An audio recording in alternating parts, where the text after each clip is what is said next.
Avec lui, le désert fleurit, et c'est lui qui nous comble de bien.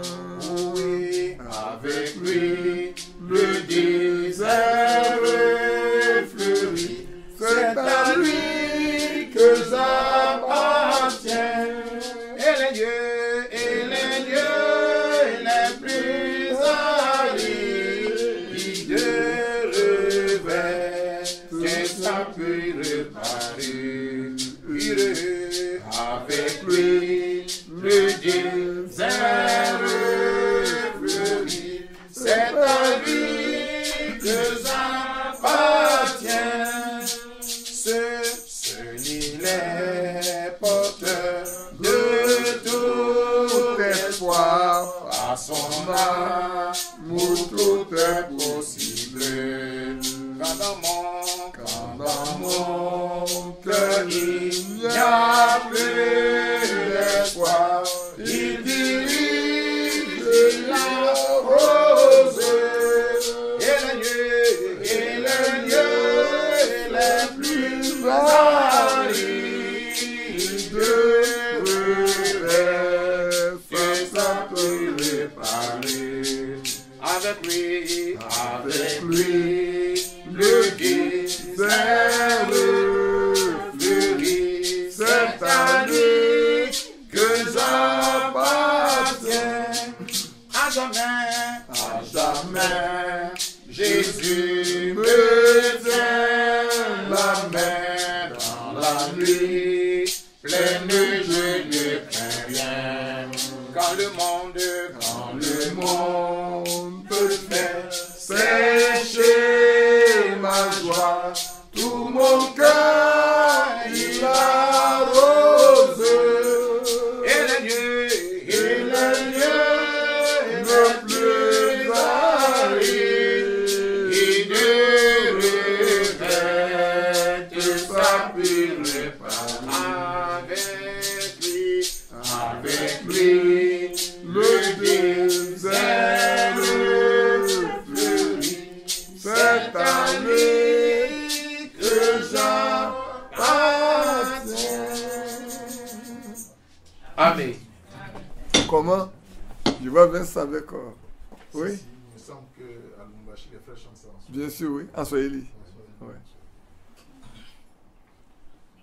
Nos bien-aimés frères de l'Afrique centrale, ils ont converti beaucoup de chants en Swahili.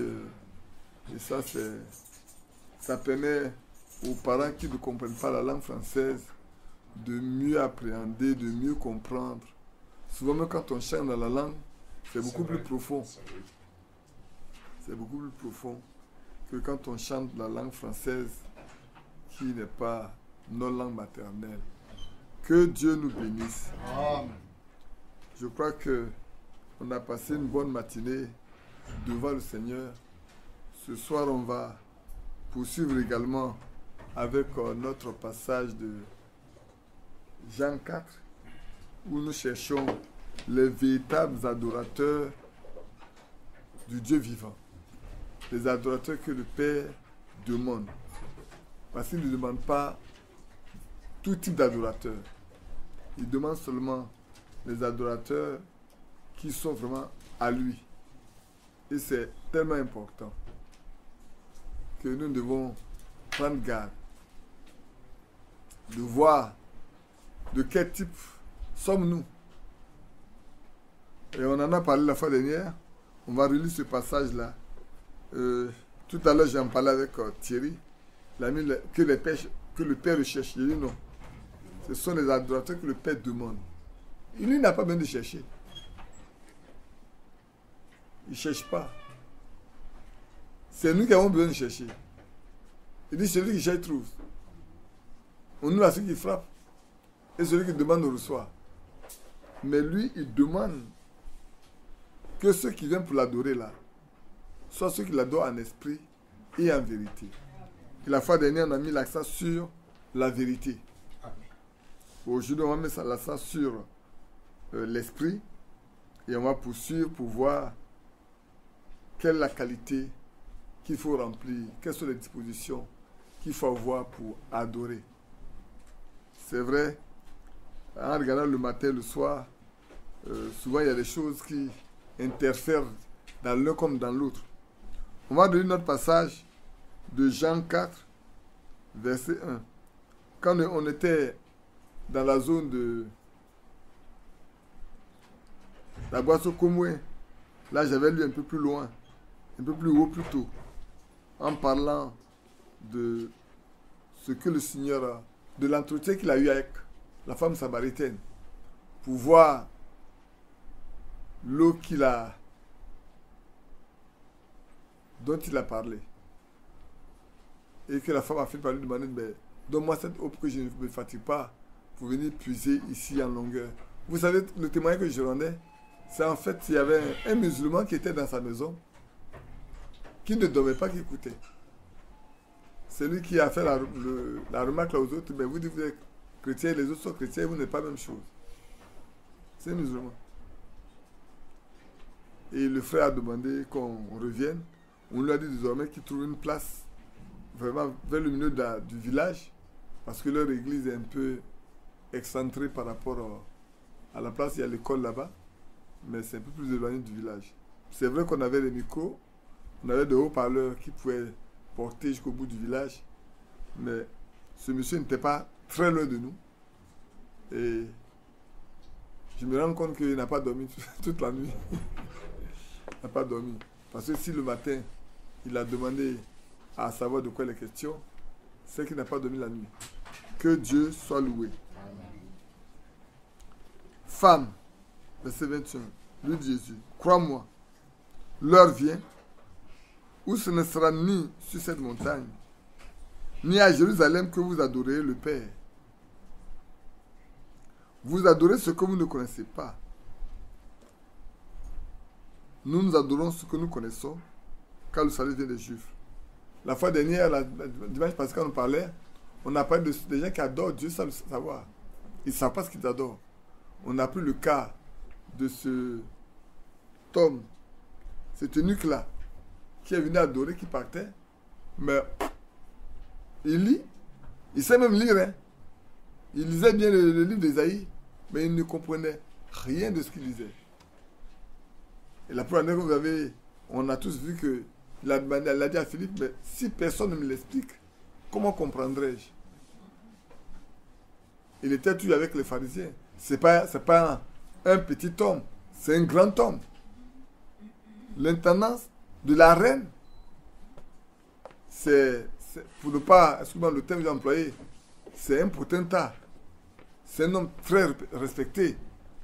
S'il demandait à un pharisien de venir chez lui pour lui expliquer les Écritures, il se précipiterait pour venir. Surtout qu'ils aiment bien ces gens d'invitation. Mais Dieu avait réservé quelque chose de particulier pour lui. Parce qu'il savait que c'était un fils d'Abraham. Il lui fallait quelqu'un qui a le Saint-Esprit pour lui expliquer. Ce n'est pas une connaissance littéraire ou théorique dont il avait besoin. Il avait besoin d'une explication qui vient du Saint-Esprit.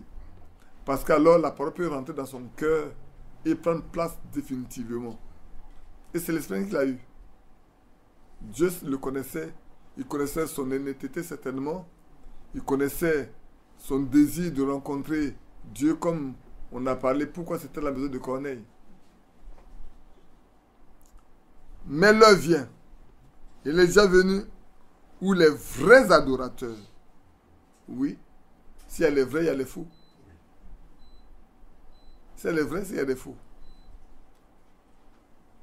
Quand il y a une monnaie, il y a la fausse monnaie, et puis il y a la vraie. Pour qu'on sache que cette monnaie est vraie, il faut qu'il y ait la fausse qui existe. Aujourd'hui, également, pour apprécier ce qui est vrai, il faut que vous puissiez distinguer ce qui est faux de ce qui est vrai. Et ici, le Seigneur dit à la femme, les vrais adorateurs adorent le Père en esprit et en vérité. Ils n'adorent pas le Père comme on le voit. Tout le monde adore, tout le monde chante, tout le monde crie, tout le monde danse en esprit, tout le monde saute. Et puis quand on sort de là, on est sec. Quand on sort de là, c'est comme si on n'a jamais adoré Dieu. Notre vie est pareille. Ça n'a pas changé. Souvent, je dis, c'est un pécheur sec mouillé. Il a été enthousiasmé quelques instants. Et puis après, il a retrouvé sa nature. Et il repart. Alors, il va dans une église où il y a tellement d'onction que l'Esprit de Dieu peut l'utiliser. Mais quand il sort de là, il est sec. Il n'a rien de bon dedans. Rien de solide. Et je crois que ça ne sera pas la même chose pour nous. Que Dieu nous aide. Afin que nous soyons les véritables adorateurs de Dieu. Les vrais. Ceux que le Père demande. Et ceux-là, ils adorent le Père en esprit et en vérité. C'est selon l'esprit et selon la vérité qu'ils adorent. Ce n'est pas selon ce que disent les hommes. Ce n'est pas ce que les hommes prétendent être. Non, non, non. Ou faire. Non, non, non. Qu'est-ce que dit la vérité? La vérité, là, tu peux avoir la vérité sans l'esprit. La vérité, c'est la lettre. C'est la parole. Si tu as la lettre sans l'esprit, mais tu vas mourir. Il est écrit là que la lettre tue, mais l'esprit qui vivifie. Amen. Et si l'esprit n'est pas venu pour vivifier la parole dans ta vie, mais elle va rester toujours une lettre morte pour toi. C'est pourquoi les pharisiens n'ont pu rien faire de bon avec le peuple. Ils ne peuvent rien apporter. Mais avec le Seigneur, c'est toute autre chose. Lui, il est esprit et vie. Et donc, quand tu rentres là, tu as non seulement la vie, mais tu as aussi l'esprit. Il est la vérité, il est le chemin, il est la vie. C'est pas vrai? Alors, il est écrit ici, les adorateurs, ils adoreront le Père en esprit et en vérité. Car ce sont là. Le mot là est important. On n'avait pas insisté là-dessus la fois dernière. Mais je voudrais qu'on regarde bien. Ce sont là. C'est-à-dire ce sont précisément ceux-là. Ces adorateurs-là. Ce n'est pas n'importe quel adorateur. Hein. Ceux qui peuvent adorer le Père en esprit et en vérité là. Ce sont ceux-là que le Père demande. Si tu n'es pas de ce rang, tu n'es pas dans cette catégorie-là. Le Père n'a rien à voir avec toi. Tu ne l'intéresses même pas. Pour que le Père te demande de venir là, il faut d'abord que toi-même, tu saches que les deux conditions doivent être remplies. Premièrement, être rempli du Saint-Esprit, et on va en parler tout à l'heure, et avoir la parole. C'est pour ça que Frère en parle quand il parle de Matthieu 25. Il y en a qui ont juste la parole, mais n'ont pas l'esprit. Et ils pensent qu'ils vont être enlevés. Il n'y a pas de vie. Ils n'ont pas mis en réserve de l'huile. Seulement d'huile pour que la lampe puisse briller. Un matin, la lampe va s'éteindre. Au moment où tu vas chercher de l'huile, il n'y a plus d'huile. La vraie huile. La fausse huile, on peut-tu la trouver, hein? Mais la vraie. Quelqu'un pourrait dire, comme le feu tombe encore, ne nous contentons pas d'un feu postiche qu'on a peint au mur seulement, on voit un beau feu peint au mur là. Ça ne peut pas te réchauffer. Quand il fait très froid, un très beau feu peint au mur là, tu regardes, mais c'est du feu. Mais t'approches, ça ne te réchauffe pas. On a besoin d'un feu qui réchauffe. Amen. Dieu est esprit. Amen. Et il précise maintenant les conditions. Pourquoi il faut l'adorer en esprit? Dieu est esprit. Il faut que ceux qui l'adorent en esprit et en vérité. Amen. Dieu n'est pas en chair comme nous. Regardez bien, frère. J'ai même écrit ici. Quand vous partez dans l'Ancien Testament, dans la Genèse, au commencement, on a lu ce matin. Dieu a créé Adam et Ève. Ils étaient en esprit. Avant qu'il ne le forme un corps, il a créé mâle et femelle. Adam seul avait les deux caractéristiques. Il était esprit. Avant que Dieu ne lui forme un corps et qu'il ne souffle dans ses narines et qu'il devienne une âme vivante. Ainsi donc, frère, il est important pour chacun de nous. Nous qui voulons être les adorateurs, de savoir que non seulement nous avons besoin de la parole, mais nous avons vraiment besoin de l'esprit. Regardez dans l'Ancien Testament, avant que le souverain sacrificateur ne rentre en fonction, qu'est-ce qu'on fait? On loigne de l'huile sainte. Si vous voulez le lire avec moi, je peux le lire avec vous. Vous prenez Exode 29, verset 7.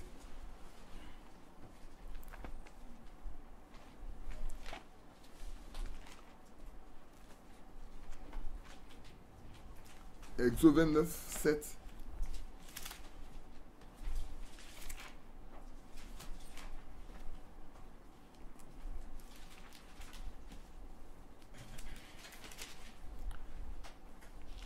Je lirai à partir du verset Exode 29, 7. Je lis à partir du verset 5. Tu prendras les vêtements,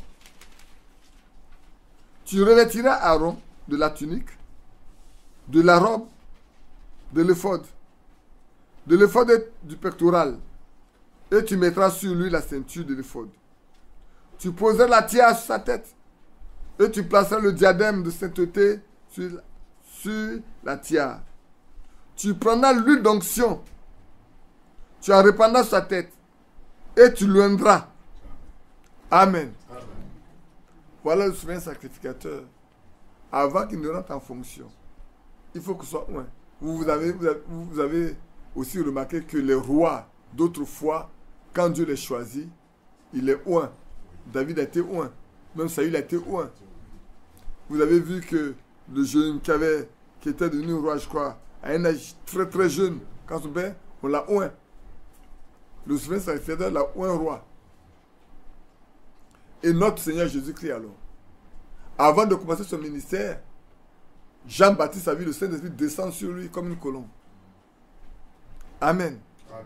Et les apôtres, avant de commencer vraiment le ministère, quand le Seigneur est parti, il a fallu qu'ils reçoivent le Saint-Esprit d'abord. Amen. Parce que sinon, il ne peut pas être son témoin. Et quand vous partez lire dans Hébreux chapitre 2, que je vais lire avec vous,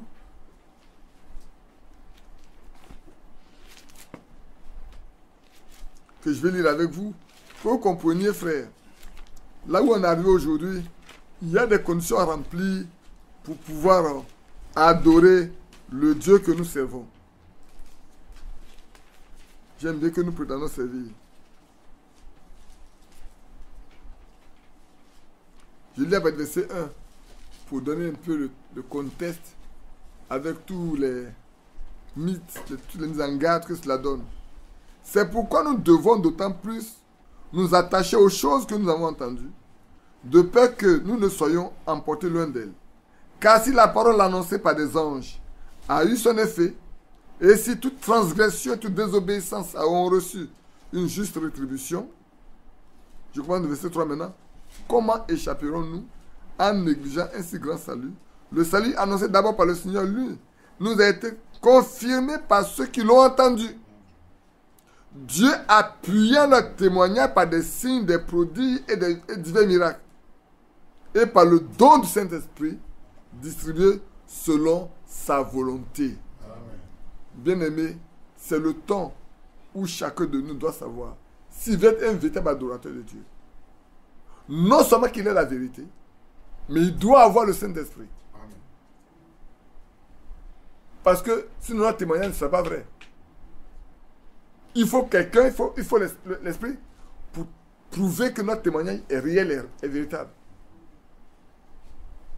Pourquoi souvent, dans des églises, les gens sont secs? On l'a chanté tout à l'heure. Tous les chants qu'on a chantés ce soir-là, regardez bien. C'est des choses assez parlantes. On a parlé de l'homme sage pour bâtir sa maison, qu'il a bâti sur le roc. Mais si tu veux être sur le roc, il y a un seul qui est le rocher. Des âges, c'est Jésus-Christ. Amen. Après, on a parlé du désert qui peut fleurir. Mais qu'est-ce qui peut faire fleurir le désert? Si ce n'est que la pluie. Et on sait bien qu'on attend la pluie de la première de la réelle saison. C'est vrai. Il y aura une onction, une pluie du Saint-Esprit. Tout le monde attend ça. Mais c'est pour le réveil. Mais auparavant, il faut que tu sois prêt pour le réveil. Et comme quelqu'un disait, je crois que on a parlé aussi, il dit le réveil là, c'est pour juste se réveiller ceux qui dorment. C'est pas pour amener de nouvelles âmes. Non, non, c'est ceux qui dorment là qu'on va réveiller. Si tu n'es pas un homme déjà prêt, endormi, quand on va te réveiller, tu te réveilles tel que tu es. Si vous réveillez un voleur, il reste toujours voleur. Hein. Est-ce que c'est faux? Vous réveillez un adultère, le réveil ne change pas sa condition, l'adultère. Vous réveillez un menteur, sa condition n'a pas changé, il est toujours menteur. Mais si vous réveillez quelqu'un qui est sain, sa condition ne changera pas. C'est un saint que vous réveillez. Et c'est ce qu'il faut aujourd'hui que nous sachions. Bien aimés, il est très clair pour nous que les adorateurs dont le Père a besoin, pour ne pas dire que ce n'est pas le vrai mot, que le Père demande.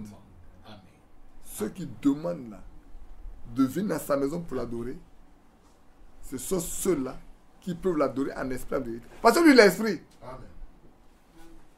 Si tu n'as pas le même esprit que lui, comment tu peux l'adorer? Tu ne peux pas comprendre. L'apôtre Paul l'enseigne dans 1 Timothée, 1 Corinthiens 1 jusqu'à 3. Il dit, qui peut sonder l'esprit si ce n'est l'esprit? Si je veux sonder son esprit, il faut que ça soit par esprit, je peux le sonder. Par la chair, je ne peux pas le sonder. Ce n'est pas possible. C'est pour ça que ce matin, il a dit, on ne connaît plus personne sur la chair.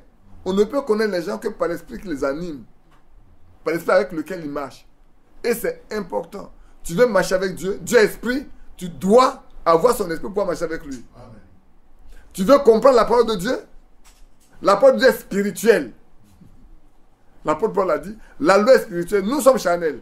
Donc pour comprendre la parole de Dieu, il faut que tu aies l'esprit de Dieu pour que tu puisses comprendre. Autrement, ce n'est pas possible. Vous avez vu les apôtres? Pendant tout le temps de marcher le Seigneur, il leur a tout dit, mais ils n'ont jamais rien compris. Mais quand ils ont reçu le Saint-Esprit, tout était ouvert. Ils peuvent écrire. Aujourd'hui, ce sont les écrits qui nous forment le Nouveau Testament. Et c'est pour l'apôtre Pierre pouvait dire, c'est poussé par le Saint-Esprit que les hommes ont parlé de la part de Dieu. Alors, si tu n'as pas le Saint-Esprit, comment tu peux parler de la part de Dieu? Faisons la même expérience que les apôtres. Faisons la même expérience que les anciens, ceux de l'Ancien Testament. Les saints de l'Ancien Testament faisons la même expérience qu'eux. Alors nous pouvons marcher avec ce Dieu-là. Autrement, notre adoration sera une adoration vaine. Dieu n'écoutera pas. Et vous savez bien qu'on a défini l'adoration auparavant. Hein? Savoir, c'est aimer Dieu passionnément. Mais comment tu peux aimer Dieu si son esprit n'est pas en toi? Puis celui qui déverse cet amour-là dans ton cœur, il n'est pas là. Comment tu peux l'aider? Pour pouvoir te consacrer à lui, pour pouvoir lui donner tout ton être, tout ton cœur. C'est pas possible, bien aimé. C'est pour ça que j'ai ainsi dit, ne dormons pas sur nos lauriers. C'est le temps où nous devons rester dans la présence de Dieu jusqu'à ce que quelque chose de nouveau se passe. Souvent, j'ai toujours dit, ne fais pas comme nous, on a fait. Où on a dû abandonner les études pendant 1 mois. De toute façon, on a dit, mais je vais avoir tous les diplômes. Et puis, l'enlèvement a lieu, je n'ai pas le Saint-Esprit. Je vais où avec le diplôme? Quelqu'un dit, maintenant, j'ai des diplômes pour placader tous tes murs, mais je n'ai pas le Saint-Esprit. C'est vrai, je viens te voir. Il a tous les diplômes de théologie, il peut placader tous les murs de son bureau, mais il n'a pas le Saint-Esprit. Donc le plus important aujourd'hui est pour nous, frères, on peut avoir le message, si on n'a pas le Saint-Esprit, ça ne nous amènera nulle part.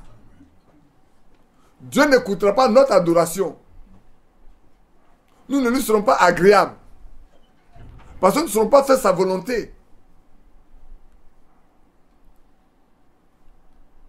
Je sais que ça fait mal de le dire. Ça fait mal, mais je suis obligé de le dire, frère. Aujourd'hui, on est nombreux à être dans le message. Pourquoi il y a tellement de divergents dans le message? C'est parce que le Saint-Esprit n'est pas là. Là où il y a l'Esprit, il n'y a pas de dispute. Ça n'existe pas. Puis c'est celui qui a écrit la Bible. C'est celui qui a écrit la parole. Tu l'as, je l'ai, et puis on va se... Non, non, non. Même si la révélation ne vient pas le même jour, par la suite des temps, on aura la même compréhension. Parce qu'on a le même esprit. Mais si on fait perdre 10 ans, 15 ans, 30 ans, sans comprendre la chose de la même manière, c'est qu'il y a un problème.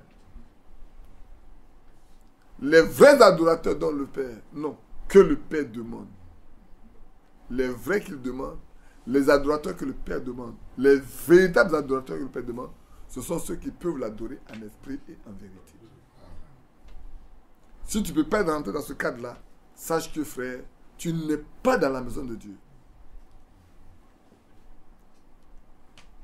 Alors, on va continuer en lisant un peu quelques passages également, comme je vous ai dit la fois dernière, que pour adorer vraiment, parfaitement bien, il faut être en Christ. Et on ne rentre en Christ que par le baptême du Saint-Esprit, comme c'est écrit dans 1 Corinthiens chapitre 12, le verset 13. Moi j'ai mis la partie B, parce que quand vous lisez bien,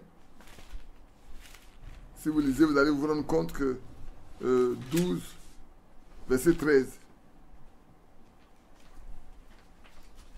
Il dit, nous avons tous en effet été baptisés dans un seul esprit, pour former un seul corps, soit juif, soit grec, soit esclave, soit libre. Et nous avons tous été abreuvés d'un seul esprit, pour former un seul corps. Pour faire partie du corps de Christ, il faut être rempli du Saint-Esprit. Et c'est pourquoi, au verset 3, il a dit, je vous déclare que personne, avant ce passage, ne le comprenait pas. Pendant longtemps, il n'a pas compris ce passage. Personne, si pas l'Esprit de Dieu, ne dit Jésus anathème. Et personne ne peut dire Jésus est Seigneur si ce n'est pas le Saint-Esprit. C'est cette partie-là que je ne comprenais pas. Mais j'ai fini par comprendre que comment tu peux dire Jésus est Seigneur si tu n'as pas son esprit? Parce que être Seigneur, dit que Jésus est Seigneur, c'est que tu lui appartiens. Oui. Or, le seul moyen que tu as pour lui appartenir, c'est que tu as son esprit. Romains 8. Celui qui n'a pas l'esprit de Christ ne lui appartient pas. Donc, tu ne peux pas dire que Jésus est Seigneur. Tu ne peux pas dire que Jésus est Seigneur si tu n'as pas le Saint-Esprit. Et c'est pour ça que l'apôtre Pierre, au jour de la Pentecôte, a dit, ce Jésus que vous avez crucifié là, Dieu a fait de lui, quoi? Christ est Seigneur. C'est-à-dire, loin, le Messie est le Seigneur. Le Sauveur est le Seigneur. Non seulement il sauve, mais il demeure également votre propriétaire. Ceux qui sauvent là, ils lui appartiennent.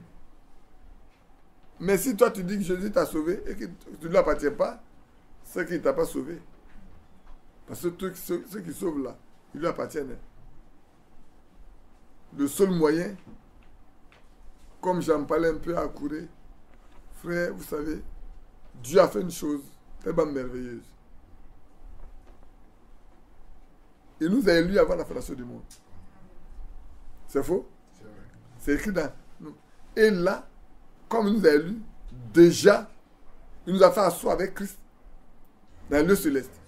Mais avant, qu'est-ce qu'il a fait? S'il nous a élus avant la fondation du monde, c'est que quand Christ partait à la croix, de Dieu avec lui. Amen. Quand il descendait dans la tombe, de Dieu avec en lui. Quand il ressuscitait, de Dieu en lui. C'est pour cela qu'il nous a fait asseoir avec lui dans le lieu céleste. Et qu'il nous a donné toutes les bénédictions en Jésus-Christ.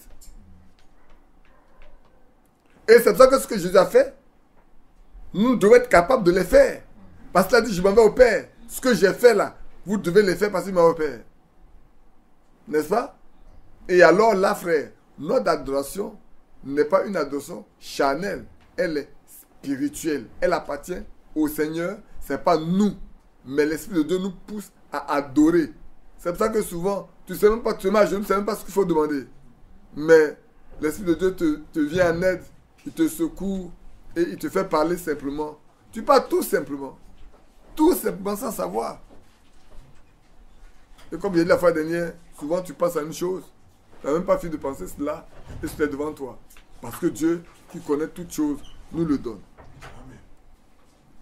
Maintenant, ce matin, j'ai parlé également, tout le monde n'était pas là certainement, c'est vrai. Il y a des faux adorateurs, il y a des idolâtres.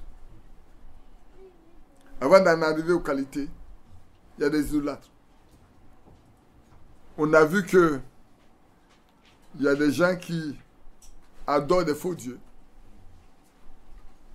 On a vu dans Jérémie 7, ces femmes-là qui, on n'a pas tout lu, mais si on lit dans Jérémie 44, j'aimerais lire dans Jérémie 44, où ils ont dit que, est-ce que leur mari n'est pas au courant quand elles adorent.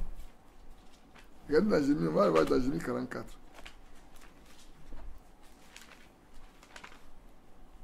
Dans Jérémie 44, quand le verset 15, le verset 19, si je ne me trompe pas.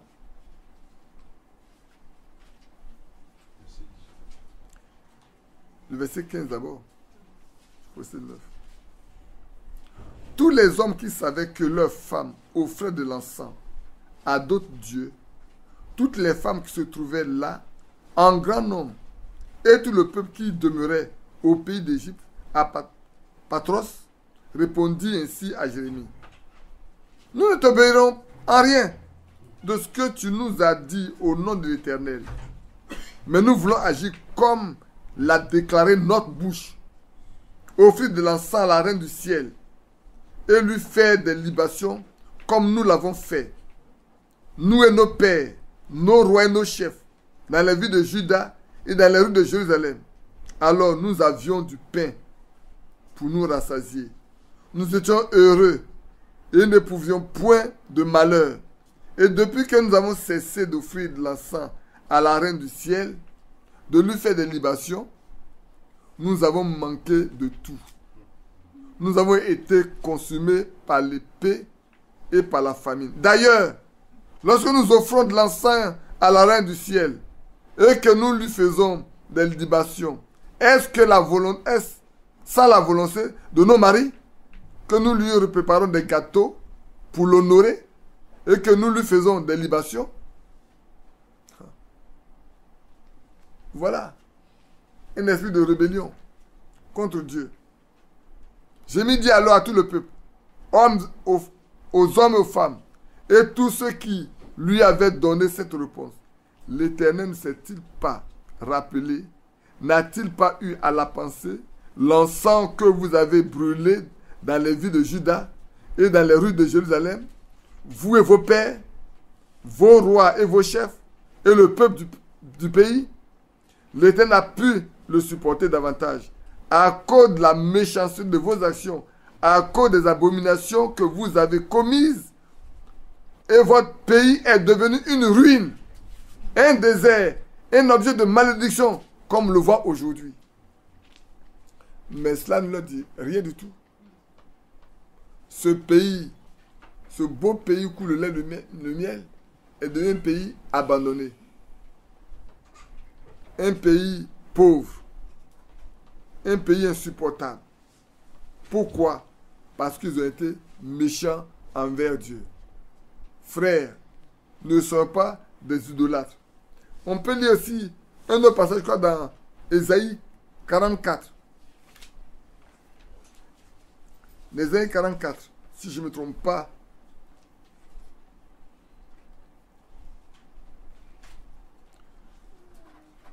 Je lirai le verset 12. C'est un peu long, mais je vais le lire quand même avec vous. On verra bien. Le forgeron fait une arche. Il travaille avec le charbon. Et il la façonne à coups de marteau. Il la forge d'un bras vigoureux. Mais a-t-il faim? Le voilà sans force. Ne boit-il pas d'eau? Le voilà épuisé. Le charpentier étend le cordeau. Fait un tracé au crayon. Façonne le bois avec un couteau. Et marque ses dimensions avec le compas. Et il produit une figure d'homme. Une belle forme humaine. Pour qu'elle habite dans une maison. Il se coupe des cèdres. Il prend les rouvres et des chênes. Et fait un choix parmi les arbres de la forêt. Il plante des pins. Et il a pu les faire croître. Ces arbres servent à l'homme pour brûler. Il en prend et se chauffe. Et il y met aussi le feu pour cuire du pain. Il a fait un Dieu qu'il adore. Il a fait une idole devant laquelle il se prosterne. il brûle au feu le bois, la moitié de son bois. Avec cette moitié, il cuit la viande, il apprête un rôti, il se rassasie, il se chauffe aussi, et dit, ha ha ha, je me chauffe, je vois la flamme. Et avec le reste, il fait un dieu, son idole. Il se prosterne devant elle, il adore, il invoque. Il s'écrie, sauve-moi, tu es mon Dieu.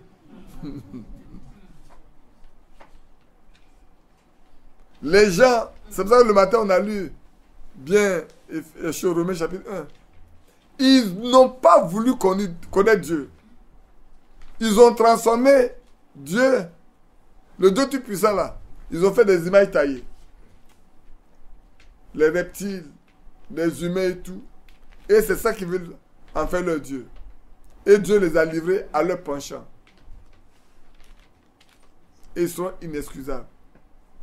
Ainsi, Isaïe n'a jamais été excusé de tout le malheur qu'il a fait en adorant un autre Dieu que l'Éternel Dieu.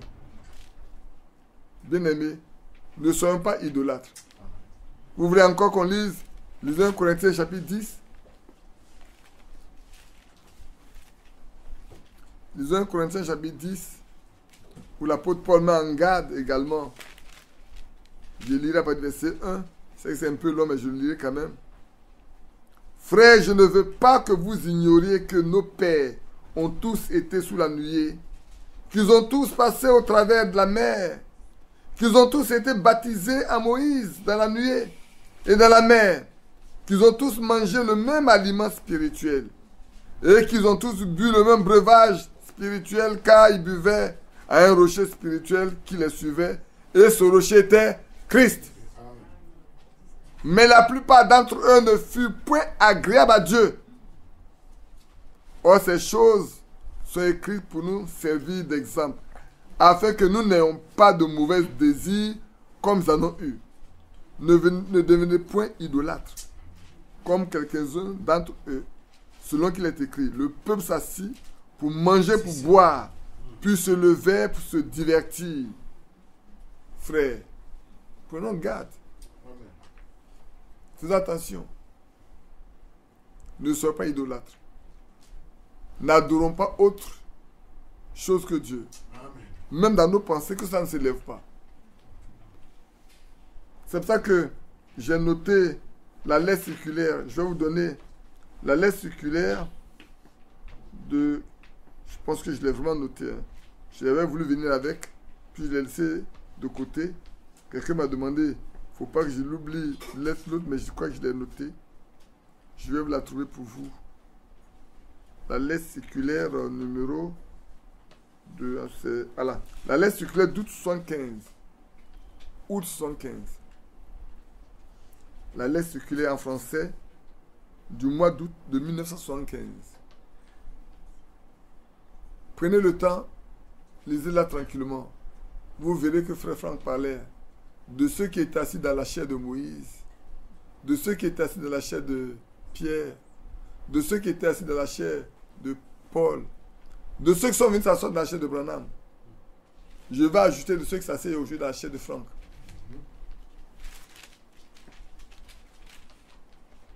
Il a dit une chose dedans. Quand vous allez arriver là, lisez ça très bien. Et si vous n'avez pas compris dimanche prochain, posez-moi la question, je viendrai avec. Posez-moi la question, je vous le dirai. Il a écrit une chose dedans qui est très importante. Mais ça passe inaperçu si vous ne faites pas attention. Je vous recommande ça. Je vous fais lire beaucoup de choses, c'est vrai. Je vous ai demandé de lire les 20 ans de la fin. Je pense que vous avez pu finir de lire ou écouter. C'est très long, c'est vrai. C'est très lourd, c'est vrai. Mais c'est la vérité, nous la vivons aujourd'hui. Hein. Nous vivons ça aujourd'hui. Les oins du temps de la fin. Frères, à la chair, on peut être oins. Non, c'est les âmes qui sont en prison. Ce n'est pas les oins. C'est les âmes qui sont maintenant en prison. Les âmes qui sont maintenant en prison. Mais dedans, il y a des choses qui sont importantes pour nous, pour que nous sachions. Mais laisse-moi parler des oins de la fin. Dans les oins du temps de la fin, tu peux être là dans l'église. Quel que soit ton état. Si l'atmosphère est très spirituelle, Dieu descendra et il emploiera qui il veut. Vous ne pouvez pas faire autrement. Dieu peut employer qui il veut. Amen. Mais il a dit une chose à laquelle nous devons prêter attention. Il dit c'est à leurs fruits que vous les reconnaîtrez. On ne cueille jamais un bon fruit sur un mauvais arbre. On ne cueille jamais un mauvais fruit sur un bon arbre. À chacun soit sa semence. Ceux de Caïn produiront la nature de Caïn. Ceux d'Adam produiront la nature du Fils de Dieu. Parce que Adam est créé Fils de Dieu. Même s'il a péché, même s'il a commis la transgression, c'est pour ça qu'un autre Fils est venu pour nous relever. Amen. Lui, il a été créé. Lui n'a pas été créé, il a été engendré. L'autre a été créé. Je suis en train de regarder avec vous, comme j'ai lu tout à l'heure, aujourd'hui, il y en a. On appelle la reine du ciel, non? Est-ce que c'est étrange qu'on adore Marie aujourd'hui? C'est pas depuis aujourd'hui que les gens adorent la reine du ciel. Non, si aujourd'hui on adore Marie, c'est pas étrange. Mais ceux qui sont les vrais adorateurs que le Père demande, ils n'adorent pas un homme. Il n'adore pas un homme. Il adore un vivant. Un seul vivant qui intercède pour nous. C'est Jésus-Christ. Amen. Amen. Tous les autres sont des morts. Tous les autres sont des morts. Ils sont tous des morts. Ils attendent le jour de leur jugement ou le jour de la résurrection. Ils sont des morts. Donc, j'ai pris beaucoup de... On va aller. Vous n'êtes pas pressé, non? Vous êtes pressé un peu. Vous ne me répondez pas. On n'est pas pressé. Ah, vous n'êtes pas pressé. D'accord. Donc, prenez la lettre circulaire et lisez-la très bien. Et puis, dimanche prochain, s'il y a quelques soucis, posez-moi la question de ce que vous n'avez pas compris. On en parlera simplement. Alors, après ce niveau, on se pose la question, comment on peut adorer si on n'a pas l'Esprit de Dieu? Parce que ce que le Père demande là, c'est des gens qui adorent en esprit en vérité. Ce n'est pas dans un lieu maintenant. Hein. Ceux qui pensent dans un lieu on doit adorer le Seigneur là, ils se trompent. Oh oui, je comprends, je connais ce passage là. Ils ont abandonné l'assemblée.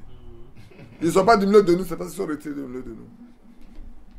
Quelqu'un dit, on verra bien l'enlèvement. Moi-même, il semble que j'ai donné rendez-vous aux gens. Un jour en songe, on dit, on se verra au jour de l'enlèvement. C'est pour ça que, frères et sœurs, je vous demande pardon. Préparez-vous. C'est un grand défi. Je ne sais pas comment je vais régler le problème de l'église d'Abidjan, je ne sais pas. Il ne m'a rien dit. Je ne sais pas. Mais pour sortir, il m'a dit ce qu'il doit faire. Ça, il me l'a dit. Pour faire ce que je fais, je demande si c'est sa volonté. Et ce n'est pas maintenant que ça a été vu. Donc, je suis tranquille. Mais ce qu'il va faire demain, là, je ne sais pas. Ce n'est pas qu'on ne m'a pas dit beaucoup de choses. Mais aussi longtemps que moi, je n'ai pas vu, moi-même, je ne le dis pas.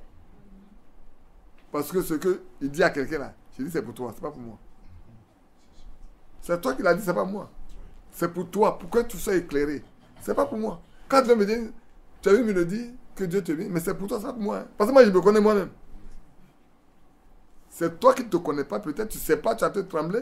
C'est pour toi qui te parle. Mais moi, je sais qui je suis. Et je sais où je vais. Sinon, qui veut aller en enfer? Qui veut volontairement aller en enfer? Si tu n'es pas aveugle, c'est quand on est aveugle, on ne voit pas qu'on peut choisir un mauvais chemin. J'aime dire, j'ai traversé tous les problèmes de l'église d'Abidjan depuis 1982. Je prêche depuis septembre 84. J'ai parcouru toute la Côte d'Ivoire. J'ai marché avec beaucoup de frères.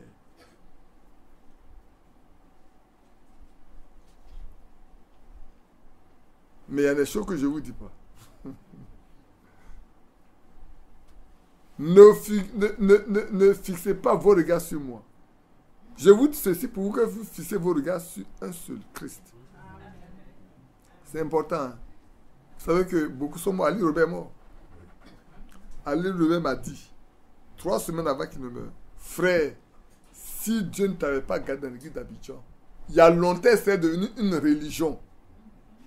3 semaines avant qu'il ne meure. C'est vrai que la fois dernière, quelqu'un est venu chez moi, il parle. Thierry était présent. J'ai dit, mes frères, il y a 3 frères qui doivent conduire l'église. Il y a un seulement qui s'est retiré. Pourquoi il y a beaucoup de bruit comme ça?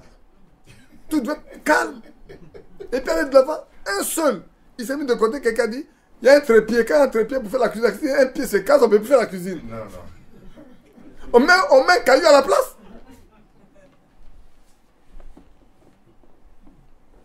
Que Dieu ait pitié de nous. Alors, ce qui m'importe pour chacun de nous, quel type d'adorateur sommes-nous? Quel type d'adorateur êtes-vous? Dans vos maisons là, qui êtes-vous là-bas? Êtes-vous les adorateurs que le Père demande? Parce qu'il veut des gens qui peuvent l'adorer en esprit et en vérité.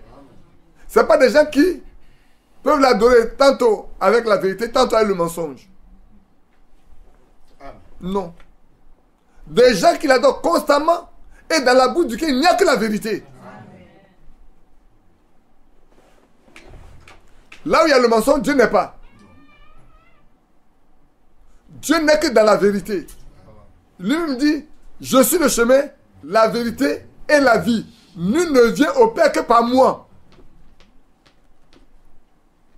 Alors, s'il y a le mensonge dans ta bouche, comment tu peux aller au Père? C'est pas possible.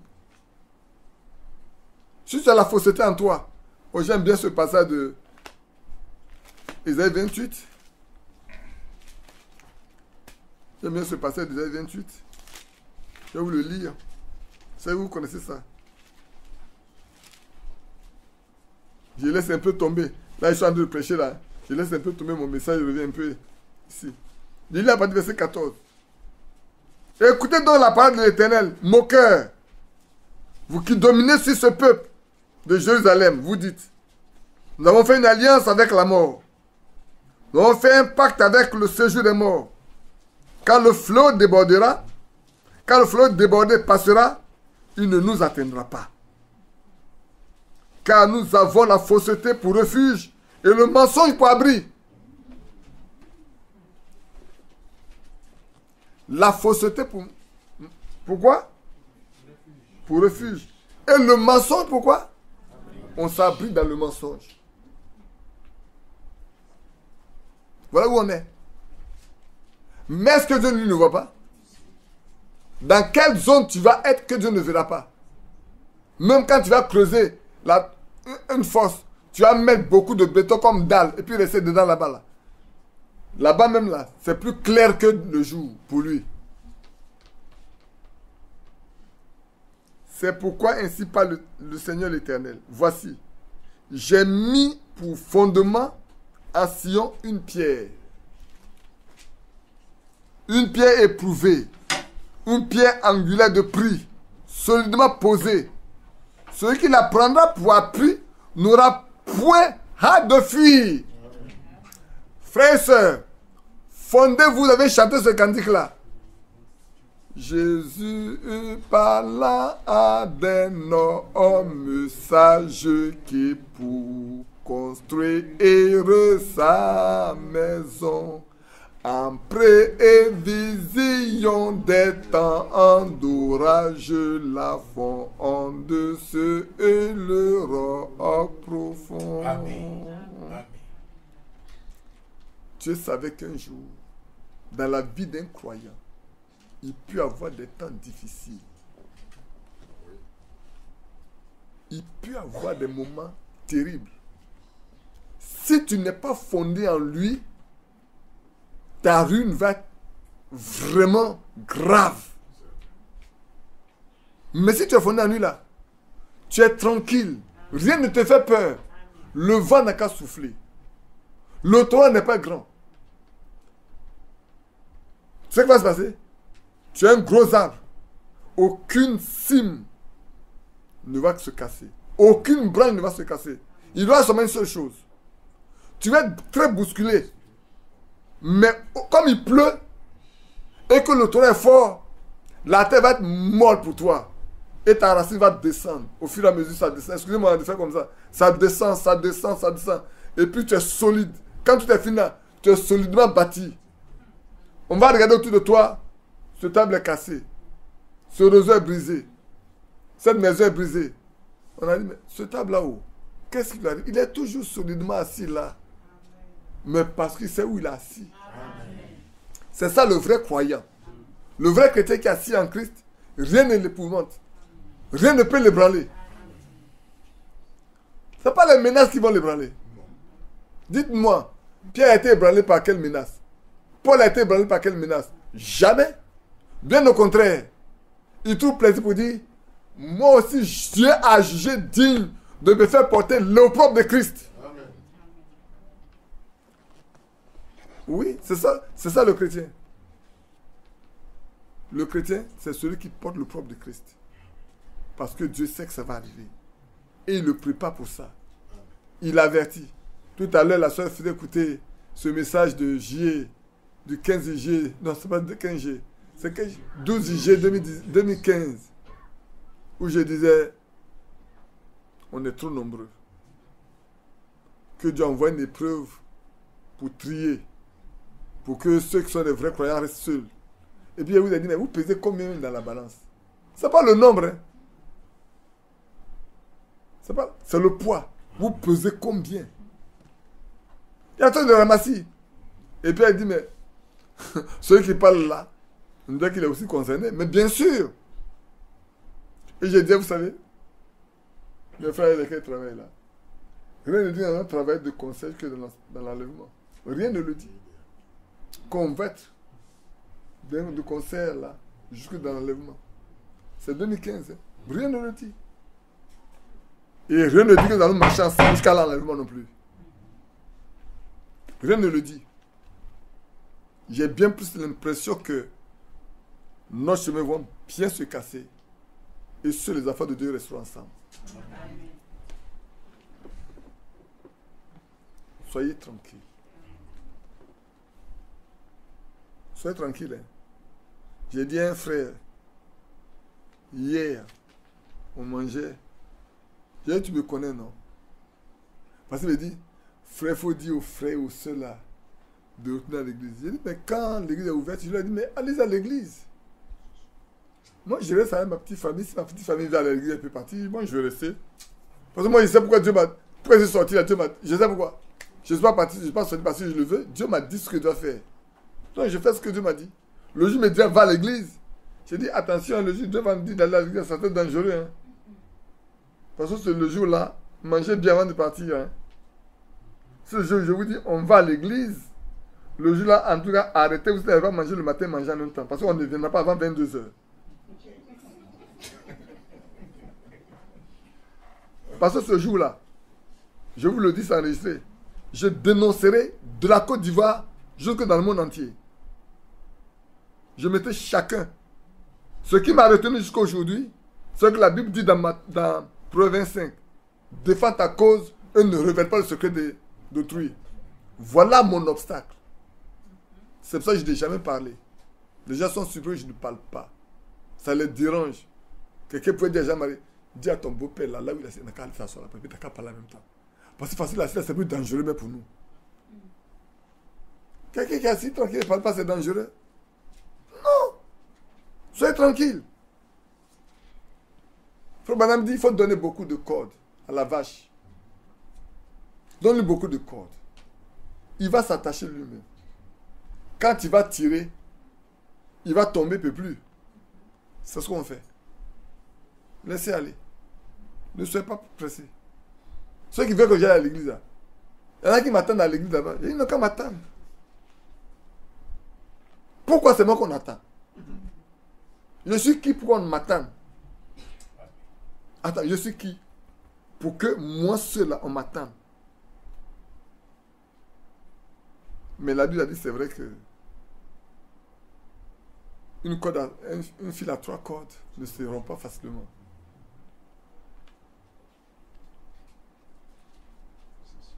Si tu as Christ pour toi, sache que tu seras toujours vainqueur de tes ennemis. Amen. La seule chose, je ne vais pas prononcer une parole que je vais regretter. J'en ai tellement prononcé, j'ai regretté tellement que je ne veux plus prononcer. Laissez-moi lire le verset 17. Je ferai de la droiture. Écoutez bien. Je ferai de la droiture une règle. Et de la justice un niveau. Point injuste, quand on le mesurera, on verra qu'il n'est pas juste. Parce que Dieu a donné un niveau. Vous connaissez les maçons, quand ils construisent avec un niveau. On met pour voir si c'est penché ou c'est tordu pour qu'ils puissent se redresser. Dieu donnait la justice pour un niveau. Et la grêle emporta le refuge de la fausseté. Et les eaux inonderont l'abri du mensonge. Votre alliance avec la mort sera détruite. Votre pacte avec le seuil des morts ne subsistera pas.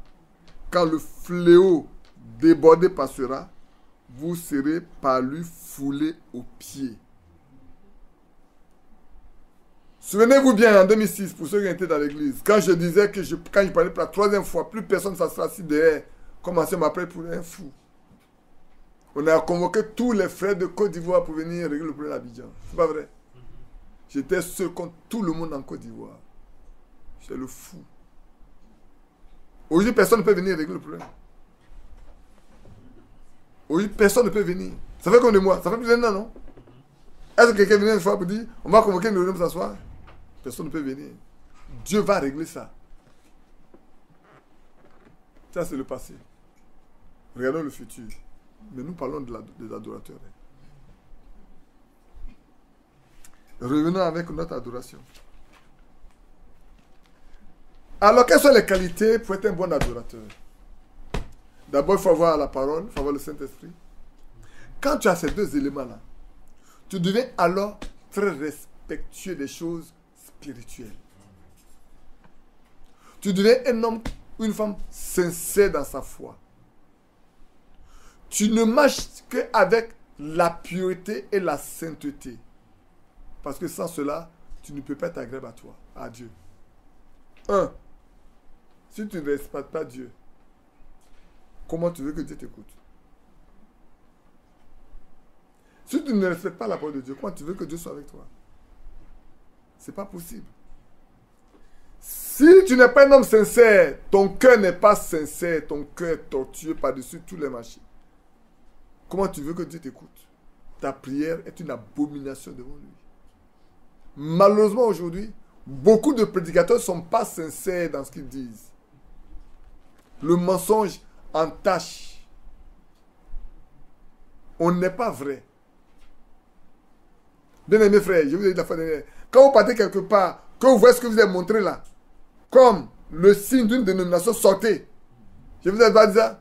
Quelqu'un m'a dit que moi, j'ai dit que l'église d'Abidjan est une dénomination. Je dis, c'est bon, mais si tu as... Non, je dis, non, il a raison. Je dis, mais s'il a identifié lui-même les signes là, c'est normal qu'il conclue. Soeur Monique, si j'arrive chez toi, et puis tu me dis, chez moi, voilà comment on fait. C'est pas comme ça. Si je viens, il ne fait pas comme ça, là, je peux habiter chez toi. Et puis tu me dis, voilà comment ta maison est. Si j'arrive que je ne vois pas là, je me dis, c'est pas ta maison. C'est quand je vais voir ce que tu m'as dit là que je vois ta maison. Donc, si j'arrive que je ne vois pas ça, tu vas me dire, non, c'est pas ce que tu m'as dit.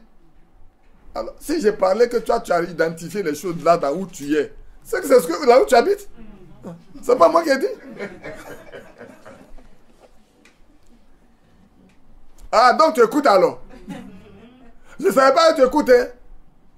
Mais si tu passes par quelqu'un pour écouter, ça te regarde. Moi, j'ai une petite plateforme. C'est pour ça que je n'ai pas voulu mettre ça sur la place publique pour vous dire que moi, je détourne vos gens. Je ne vais pas chez quelqu'un. Alors j'ai dit aux frères, tu me dis de dire aux gens d'aller à l'église. Mais je leur ai dit depuis que le Covid est fini. J'ai dit, non, frère, soeur, l'église est ouverte, allez-y. Moi, pour moi, Dieu m'a rien dit, je suis là. Soeur Moni, tu vas pas partir à l'église? Tu es parti, non? Vincent, tu vas partir à l'église? Tu es jamais parti là-bas? T'as fait un tour. Tu as fait un tour seulement. Ah, je pensais que tu n'as pas fait un tour là-bas. Mais tu as fait un tour. C'est que tu es parti? Non. Même le frère Hugues, il est là, non? Frère Hugues, tu as fait un tour, non? Ah. J'étais chez toi pour te dire, mais pourquoi tu as fait un tour là-bas? Non. Frère, chacun de nous est responsable devant Dieu pour son âme. Tu auras à rendre compte à Dieu de ce que tu entends. Ne dis pas que le prédicateur va rendre compte pour toi. Hein. Lui, c'est vrai, Dieu va lui demander compte pour ton âme. Mais toi-même, Dieu te demandera des comptes pour toi-même. Parce que le prédicateur, oui, il prêche. Il doit répondre de ce qu'il prêche. Il doit répondre s'il vit ce qu'il prêche. Et il doit prendre garde à ceux qui sont placés sous lui. Pour qu'on ne vienne pas les détourner de la mauvaise manière. Il doit rendre compte pour ça. Ça, c'est vrai. Mais toi-même, où est l'Esprit de Dieu en toi? Pour que tu aies le discernement. Le matin, on a vu que la parole de Dieu donne droit au discernement. Celui qui ne connaît pas la parole de Dieu, il ne peut pas discerner ce que Dieu veut. S'il n'est pas habitué à la parole de Dieu, il n'a pas le sens du discernement. Et le discernement est pour ceux qui sont exercés par la parole. Celui qui est au lait ne peut pas discerner. Ne sommes plus au lait. Ne sommes plus des petits enfants qui sont encore les principes élémentaires de la Bible. Ne fais pas ceci, ne fais pas cela. Non, vous devez dépasser ça. C'est le temps où vous devez gravir les marches avec le Seigneur, marcher. Alors, on peut lire quelques passages un peu, si vous n'êtes pas fatigué. On a qu'à lire un peu.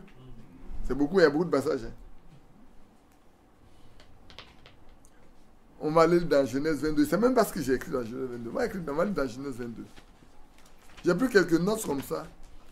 Et c'est ça que vous allez voir. Oh, vous savez de quoi il est question quand il dit Genèse 22. Qui ne sait pas? Oh, vous savez tous que Abraham est parti pour adorer avec Isaac. Quand Dieu lui a demandé d'aller sacrifier Isaac. C'est pas ça? Mais c'est pas ça. Mais vous allez voir ce que il va dire. Oh, c'est tellement beau. Je lis à partir du verset 1 au verset 5. Après ces choses, Dieu mit Abraham à l'épreuve et lui dit, Abraham, il répondit, me voici. Dieu dit, prends ton fils, ton unique, C'est ça. celui que tu aimes, Isaac. Amen. Il n'y a pas d'erreur. Hein? C'est très, très précis, concis. Dieu ne parle pas en vain. Non, il n'a pas beaucoup de mots. Il donne des instructions. Il dit bien. Prends ton fils. Si on restait là, ça posait un problème. Est-ce Ismaël? Ismaël est sorti de là aussi. Hein? Il dit non. Ton unique. Ah! Ce qui veut dire que Ismaël n'est pas de lui. Devant Dieu, Ismaël n'est pas de lui. Devant Dieu là, Dieu ne connaît pas Ismaël. Hein. Celui qui est pour lui, c'est celui dont il a fait la promesse. Il a écouté Sarah, il a eu un enfant. Ça, c'est son problème. Dieu n'est pas comptable de ça. Dieu n'est comptable que de ce qui sort de sa bouche. Amen. Ça, vous devez noter ça, frère. Dieu est comptable de sa parole. C'est pour ça qu'il dit, l'homme ne vivra pas seulement de pain, mais de toute parole qui est sortie de la bouche de Dieu. Si tu vis de la parole qui est sortie de la bouche de Dieu, Dieu est comptable de toi. tu vis d'autres choses, Dieu ne te regarde pas.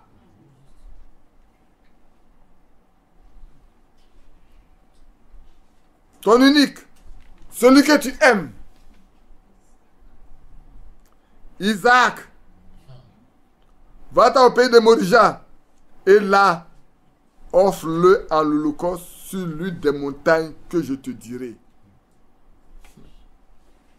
Eh oui. Tu vas dans le pays de Morija. Mais la montagne sur laquelle tu vas adorer là, où tu vas me le sacrifier là, tu vas me le donner en holocauste, c'est moi qui va te le dire. Tu ne choisiras pas la montagne. C'est moi qui vais choisir la montagne pour toi. Et puis là, tu vas m'offrir cet enfant-là en holocauste. Ah oui, hein. Ouais, les mots que Dieu a employés, la Bible dit, c'est pour éprouver Abraham. Il dit, c'est pour l'éprouver. Pour voir jusqu'où il va aller avec Dieu.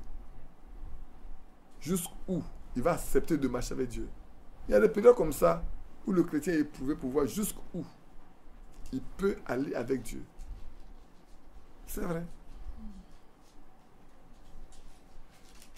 Et puis regarde la suite. Abraham se leva. De bon matin, sela son âne et prit avec lui 2 serviteurs et son fils Isaac. Il fendit du bois pour l'holocauste et partit pour aller au lieu que Dieu lui avait dit. Le 3e jour, la marche était longue. Hein? Abraham leva les yeux, vit le lieu de loin. Personne ne sait. Il va avec 2 serviteurs, plus son fils. Mais personne ne sait où il va. Si ce n'est lui seul. Et de loin, quand il a levé les yeux, il a vu le lieu. Il ne devait pas avoir de témoins. Il va faire arrêter les 2 témoins. Abraham dit à ses serviteurs, restez ici avec l'âne.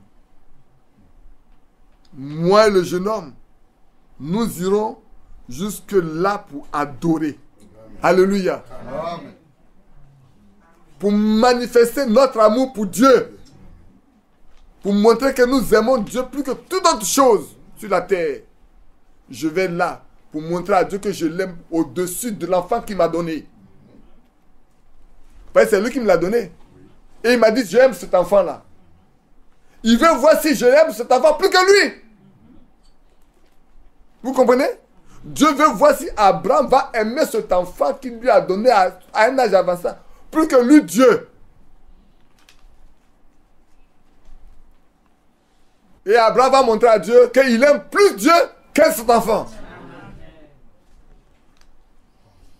Oh, quelle obéissance. Frère, la véritable adoration demande une obéissance totale et parfaite à ce que Dieu demande. Amen. La véritable adoration. Hein. Parce que quand le Esprit de Dieu là, tu obéis strictement à ce que Dieu demande. Tu ne discutes pas avec la loi de Dieu. On ne discute pas avec Dieu. On accomplit ce que Dieu demande. Point. Amen. Prends ton fils, ton unique, celui que tu aimes, Isaac. Va me l'offrir. Là, à l'endroit que je vais t'indiquer. Abraham arrive, il lève les yeux. Il voit celui-là. Il dit, il ne doit pas avoir de témoin. Parce que si ceux-là, ils vont avec lui, ils vont avoir pitié. Ils vont demander, maître, qu'est-ce qui se passe? Il ne peut pas leur expliquer. Dieu m'a dit, maître, pardon. Tu as tellement souffert pour avoir cet enfant-là. Est-ce que c'est Dieu qui a dit? Est-ce que tu as bien compris ce que Dieu a dit? Certainement, non, Dieu ne t'a pas dit. Il ne peut pas te donner quelque chose, il va te dire de lui donner ça. Et puis ça va une chose que tu as donné, puis ça va venir. Quand il va, il ne vient plus. Abraham ne voulait pas être influencé dans sa foi. Amen. Beaucoup aiment être influencés dans leur foi. Ils aiment aller poser des questions aux gens pour voir, ça je dois faire comment? Frère, ça là comment on doit faire? Ils veulent que tu leur dises ce qu'ils pensent. Abraham ne voulait pas que quelqu'un vienne influencer sa foi. Restez ici. Le jeune homme et moi, nous allons aller adorer. non, non, revenir. C'est pas une prophétie?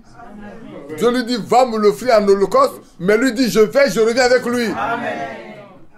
Pourquoi? Parce que c'est un prophète. Il sait que Dieu ne peut pas lui prendre l'enfant qu'il lui a donné à un âge avancé. Parce que regardez bien, frère, avant de donner cet enfant, il dit, je te donne toute cette terre-là, à toi et à ta postérité, après toi. Tu as écarté tout le monde. Ismaël est parti. Il n'est plus à côté de moi. Le seul qui est resté avec moi, c'est celui-là. Et tu me donnes l'offrir, mais je te l'offre. C'est toi qui me l'as donné. Comment tu feras pour que cette terre-là appartienne à moi et à mes descendants? Ça te regarde. Amen. Oh, il est beau de marcher avec lui. Hein. C'est bon quand tu connais Dieu. Il n'y a pas d'obstacle. Il n'y a rien de plus difficile. Il n'y a rien qui soit difficile. Ce qui est difficile, c'est ton manque de foi.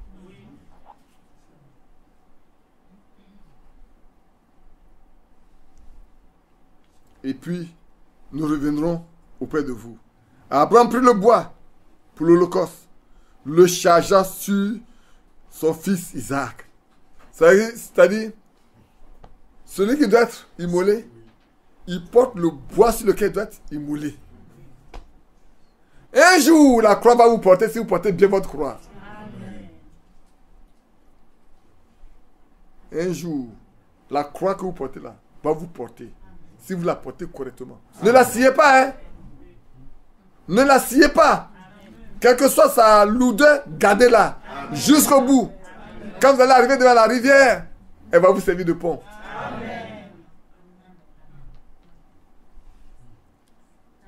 Et portant dans sa main le feu et le couteau. Lui, il a dans sa main le feu à droite, le couteau le feu à gauche et le couteau à droite. Et puis l'enfant porte le bois et puis parte. Et l'enfant va lui poser la question. Alors Isaac parlant à Abraham, son père, dit, mon père. Il répondit, me voici, mon fils. Isaac reprit. Voici le feu et le bois.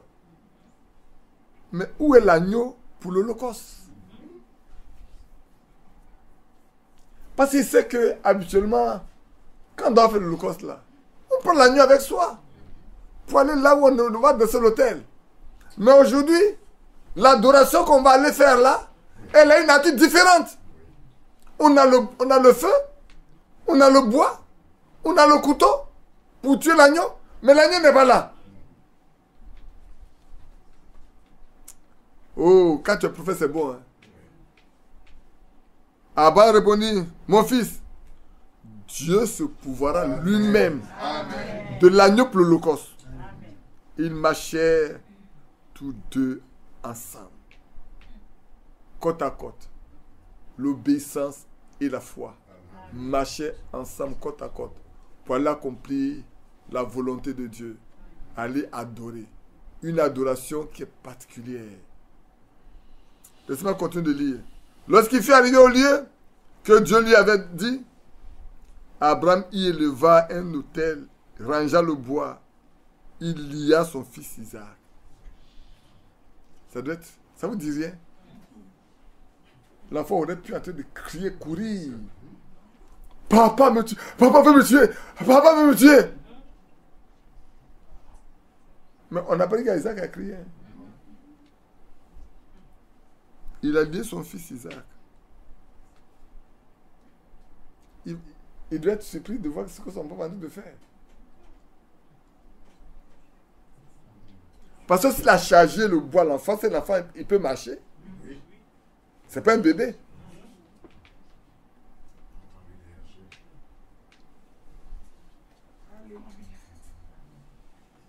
C'est pas un bébé. Il peut porter le bois. Je ne sais pas quelle est la taille du bois. Pour faire le holocauste, pour que le feu puisse prendre jusqu'à ce que le holocauste cuise. C'est pas un petit bois. Mais l'enfant peut le porter. Et cependant, l'enfant se laisse lier par le père. Il ne dépose pas comme ça sur le bois. Il attache. Il attache les mains et les pieds pour ne pas que le feu, quand le feu va prendre là, il va sauter là pour courir pour partir. Non, il doit pouvoir offrir son sacrifice à son Dieu. Y adorer. Je crois que ça touche le cœur des mères. C'est pour ça que Sarah n'a rien su. Il n'a pas dit à Sarah où il va avec l'enfant, qu'est-ce qu'il va aller faire à l'enfant. Il n'a pas dit à l'enfant pourquoi on va. Mais l'enfant a su. Quand elle a dit, arrêtez-vous ici. Je vais adorer l'enfant, je reviens. L'enfant dit, ah ben, on va l'adorer, mais où est l'agneau? Il se pouvoira lui-même. Comment il le fera à moi? Mais lui-même va se pouvoir l'agneau.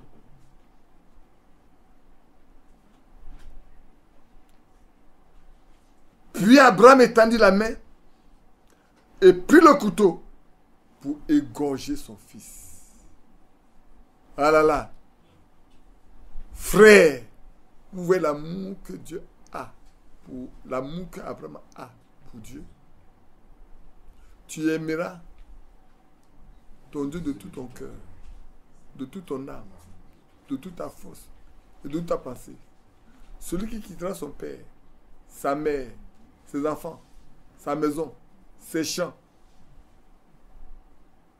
qu'est-ce qu'il aura? Il en aura le centuple et la vie éternelle avec la tribulation. Celui qui aime son père plus que moi n'est pas digne de moi. Celui qui aime sa femme plus que moi n'est pas digne de moi. Celui qui aime son fils plus que moi n'est pas digne de moi. Celui qui aime sa femme plus que moi n'est pas digne de moi. Et Abraham doit accomplir ça. Est-ce que Abraham aime Sarah plus que lui? Dieu? Est-ce que Abraham aime Isaac plus que lui? Dieu? Abraham va montrer à Dieu. Ce que nous avons dans le Nouveau Testament, Abraham l'a accompli dans l'Ancien Testament. C'est pour ça que les enfants d'Abraham peuvent l'accomplir aujourd'hui. Il n'est pas demandé à tout le monde de le faire. Hein. Il est demandé seulement aux enfants d'Abraham de l'accomplir. Parce que leur père Abraham a prouvé qu'il aime Dieu plus qu'eux. Toute autre chose sur la terre. Oui, mes bien-aimés. Être adorateur de Dieu, du Dieu vivant. Tu ne peux pas l'adorer sans le Saint-Esprit. Ce n'est pas possible. Si Abraham n'était pas prophète, ayant l'Esprit de Dieu en lui, il ne peut pas faire ce sacrifice. Ce n'est pas possible.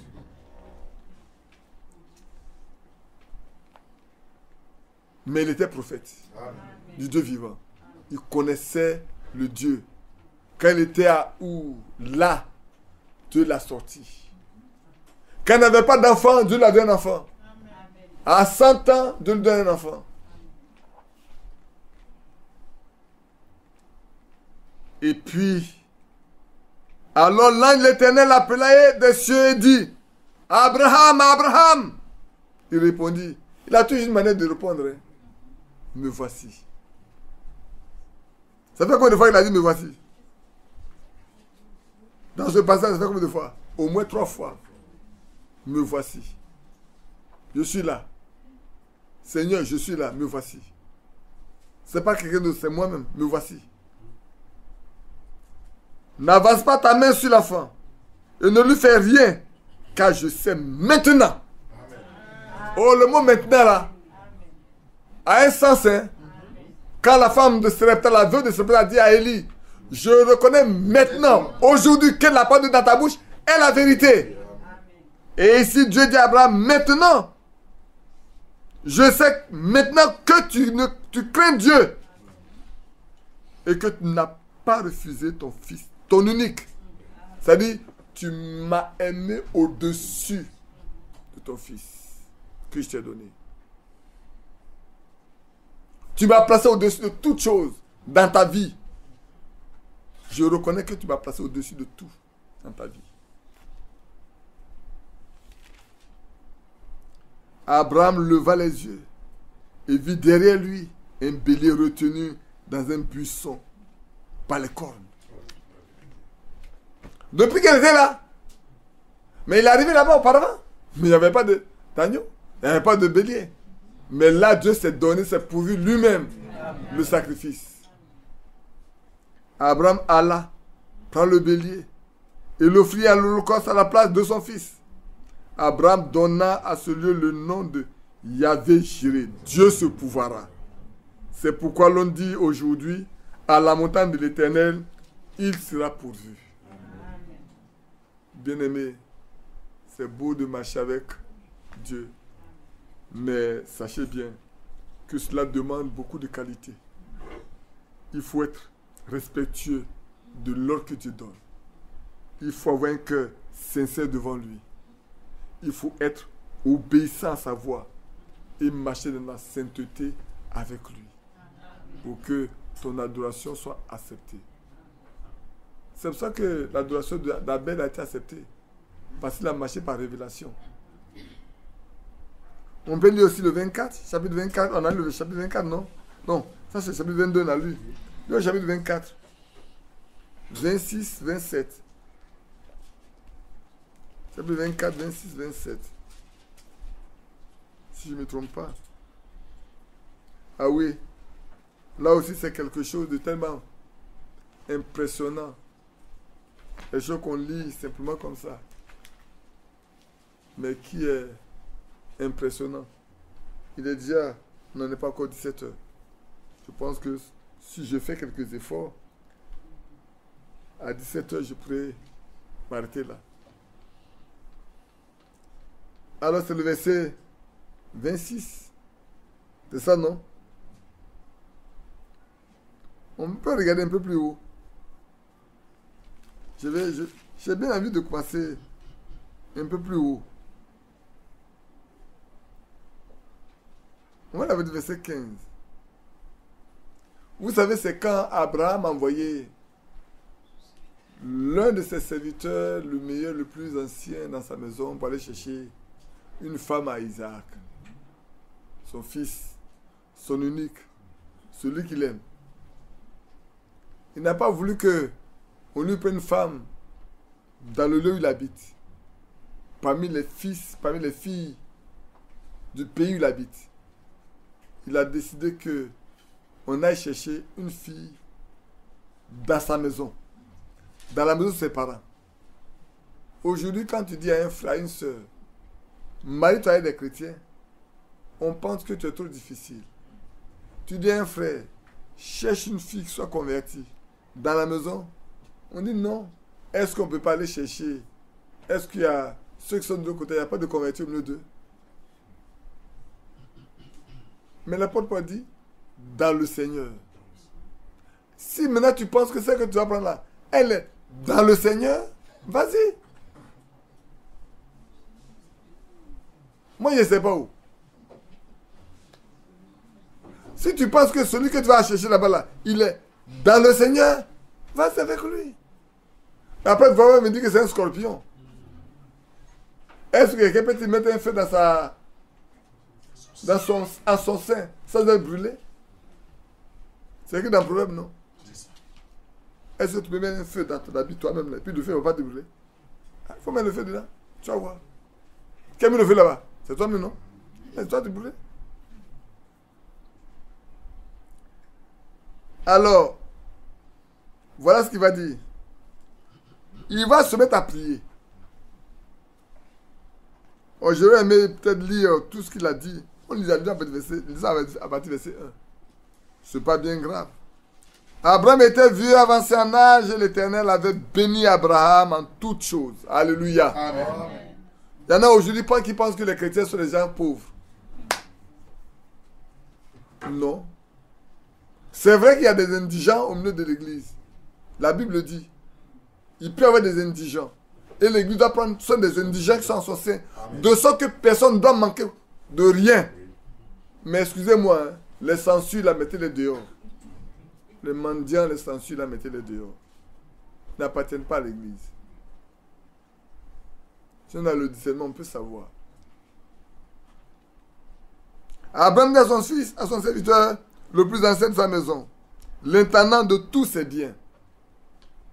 Mais je te prie ta main sous ma cuisse.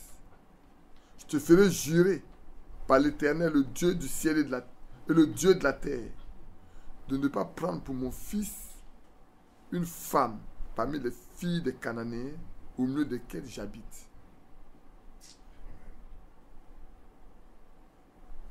Mais d'aller dans mon pays et dans ma patrie, prendre une femme pour mon fils Isaac. Alléluia. Je vais sauter un peu. Et c'est lui qui va prier maintenant. Le serviteur a mis sa main au verset 9. Et il a pris les chameaux au verset 10. Au verset 11, les filles rebrouaient les chameaux sur leurs genoux hors de la ville, près d'un puits, au temps du soir, au temps où sortent celles qui vont puiser de l'eau. Il connaît le temps. Il sait quand les jeunes filles vont puiser de l'eau. C'est pas maintenant on a des fontaines, on a des puits à la maison. Non, chez eux, c'est hors de la ville. Et puis il lui va parler. Et il dit, Éternel, Dieu de mon Seigneur Abraham, fais-moi, je te prie, rencontrer aujourd'hui ce que je désire et use de bonté envers mon Seigneur Abraham. Pas envers lui, hein, mais envers Abraham. Parce que c'est Abraham qui l'a envoyé. Voici, je me tiens près de la source d'eau. Et les filles des gens de la ville vont venir, vont sortir pour puiser de l'eau. Que la jeune fille à laquelle je dirai, penche ta cruche, je te prie pour que je boive. Et qui répondra, bois. Je donnerai aussi à boire à tes chameaux, soit celle que tu as destinée à ton serviteur Isaac. Et par là, je connaîtrai que tu uses de bonté envers mon Seigneur. Oh, les mots sont bien choisis. Hein. C'est que tu es bon envers lui. Parce que tu n'as pas donné, il n'a pas voulu qu'on prenne une fille parmi les Cananéens. Il veut une fille de sa patrie. Et là, tu vas me montrer que vraiment tu es bon pour mon Seigneur. Il n'avait pas encore fini de parler. Que sortit sa cruche sur l'épaule, Rebecca, née de Bethuel, fille de Milka, femme de Nacor, frère d'Abraham. C'est un hasard ça. Abraham a fabriqué ça. Est-ce qu'en leur temps, là, il y a moins de communication? C'était aujourd'hui, on prenait Laban. Ou bien Nacor. Ou bien Jean-Marie. S'il te plaît. J'envoie quelqu'un là te voir parce que mon fils Isaac est arrivé à l'âge de se marier. Et comme je ne veux pas qu'il prenne une fille parmi les filles cananéennes là, regarde bien là-bas. S'il y a une fille qui est digne, et tu me dis, j'enverrai les éléments pour que tu payes la dot et que tu me l'envoies. Mais en leur temps, ça n'existait pas. Mais il avait le meilleur moyen de communication. Alléluia. Bien aimé frère, Abraham avait le meilleur moyen de communication. Vous savez le moyen? C'était de parler à Dieu. Vous pensez qu'Abraham a créé des bras quand il a envoyé son serviteur? Je ne le crois pas. Je m'imagine Abraham a envoyé son serviteur. Il a parlé à son Dieu. Amen. Et quand son serviteur est arrivé là-bas, le serviteur qu'Abraham a envoyé là, il sait que son maître prie. Oui. Et seulement il a appris à prier avec son maître. Son discours n'a pas été long. Hein.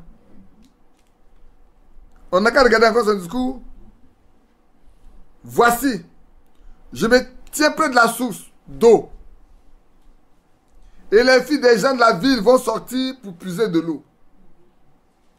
Que la fille à laquelle je dirai, pointe ta cruche, je te prie pour que je boive.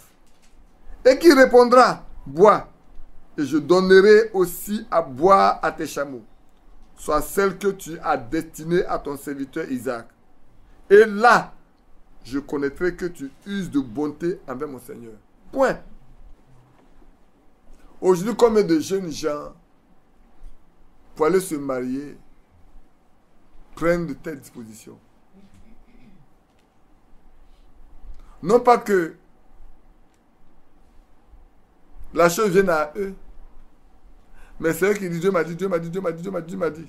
Dieu a mis sur mon cœur, Dieu a mis sur mon cœur, Dieu a mis sur mon cœur. C'est sur ton cœur que Dieu a mis, non? C'est à toi que Dieu a parlé, mais reste chez toi. Il faut rester chez toi. Si tu restes chez toi tranquille, là, tu parles à ton père va aller essayer. Et puis tu vas voir si Dieu est dedans ou pas. Tu ne dis pas à ton père, tu dis, ah, mon papa, moi je veux me marier. Il va te demander, tu as quelqu'un dans ton cœur, tu dis non. Voilà où je vais à l'église. Mais mon Dieu est vivant. Si tu vas là-bas, c'est que tu trouveras là, que Dieu te montrera. Il faut la pas venir me donner. Si on dit ça à un enfant aujourd'hui, dans l'église là, on va dire voilà, Badi est venu instaurer encore une autre loi. Mais c'est vrai. Il n'est pas rentré dans le village. Il n'est pas rentré dans la ville. Il est resté là où les jeunes filles viennent. Il veut voir comment Dieu va répondre à Abraham. Ce n'est pas lui, hein. C'est à Dieu, c'est à Abraham que Dieu va répondre. Et vous allez voir comment il va adorer Dieu. Lui-même va adorer après. Il n'avait pas encore fini de parler que sortit sa cruche. Comme je vous l'ai dit au verset 16 maintenant. C'était une jeune fille de très belle figure. Elle était vierge. Et aucun homme ne l'avait connue. Elle descendit à la source, remplit sa cruche. Elle n'a même pas fait attention à l'homme qui était là. Elle n'a même pas fait attention à l'homme qui est là. Elle a rempli sa cruche là. Elle a mis ça sur son épaule et elle voulait partir. Je relis. Et Rebecca sortit sa cruche sur l'épaule. Rebecca, née de Bethuel, ainsi de suite. Verset 16. C'était une jeune fille. Elle descendit à la source, remplit sa cruche et remonta. Et le serviteur courut. Vous voyez, non? C'est qu'il n'a même pas fait attention à la présence de l'autre. Le serviteur courut au-devant d'elle et dit, laisse-moi boire, je te prie, un peu d'eau de ta cruche. C'est ce qu'il a demandé, non? Maintenant, elle va voir le reste. Parce qu'il a parlé à Dieu. Si Rebecca reconduit son chemin, lui va s'arrêter là où il est. Il ne fera pas pression sur Rebecca. Comme aujourd'hui, on aime faire pression dans nos églises sur les sœurs pour les amener à se marier.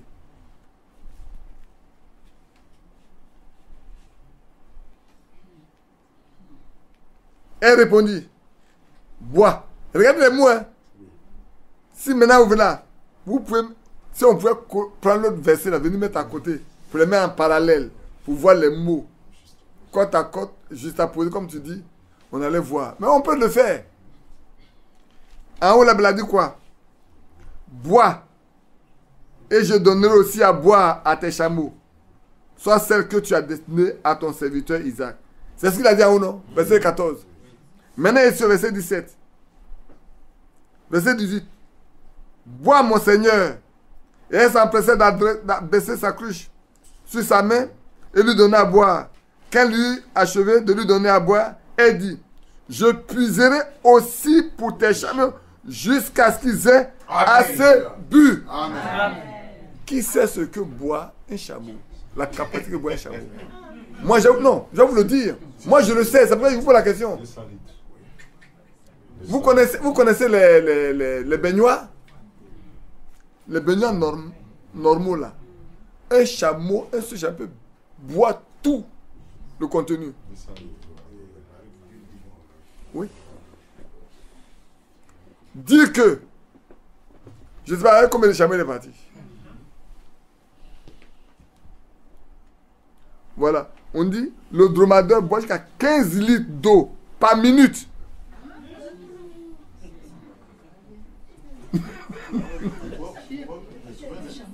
$15 litres d'eau par minute.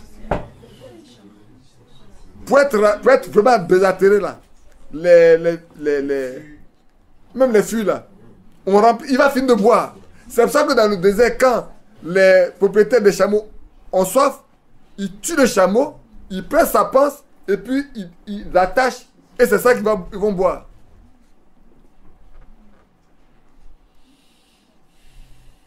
Je ne sais pas combien de chameaux il a pris pour partir.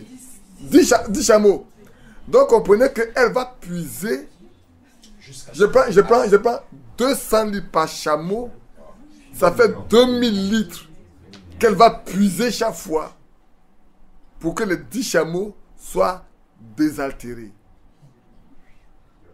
Ça prouve quoi? C'est une femme vertueuse. Amen. Vous repartez dans Alléluia. Proverbe chapitre 31. Une femme courageuse. Une femme qui n'a peur de rien. Oui. Le serviteur d'Abraham n'a pas demandé n'importe quoi. Ce qu'il a demandé là, c'est pas n'importe quoi. Qu'elle me dise, bois, et je donne aussi à boire à tes chameaux. Sois celle que tu as destinée à mon service, à mon maître, au fils de mon maître Isaac. Donc, notez bien, Rebecca n'est pas une femme paresseuse, n'est pas une fille paresseuse, négligente. Non, non, non, elle est vertueuse, courageuse, elle a la force en elle. Avec une cruche, sœur, regardez, une cruche comme ça sur l'épaule là, je ne connais pas le contenu, mais prends-la chaque fois remplie, viens me donner. Remplie pour nourrir, pour abreuver 10 chameaux. Ah, tout le monde fait comme ça maintenant. Dans la Bible, là, souvent, quand j'ai dit, il y a des choses on lit souvent, on lit comme ça, et puis un jour là, ça devait être tout nouveau pour nous. C'est pas le même passage là. Est-ce qu'il y a une doctrine dedans? Mais vous comprenez l'importance de la chose aujourd'hui? C'est pas vrai?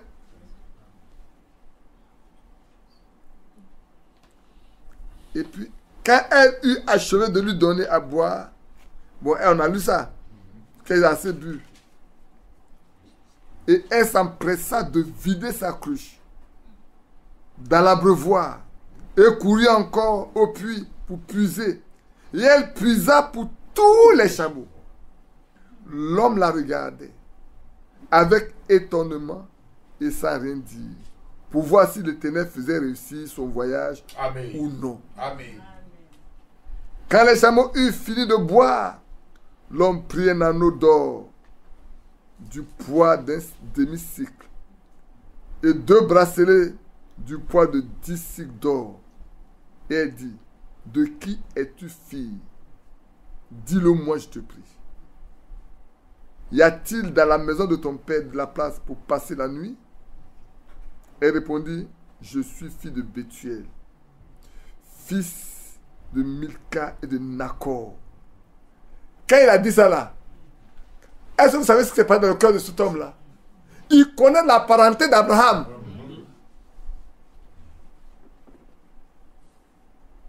Quand la fille a révélé sa nature et la famille dont elle est origine, qu'est-ce que vous aurez fait à sa place?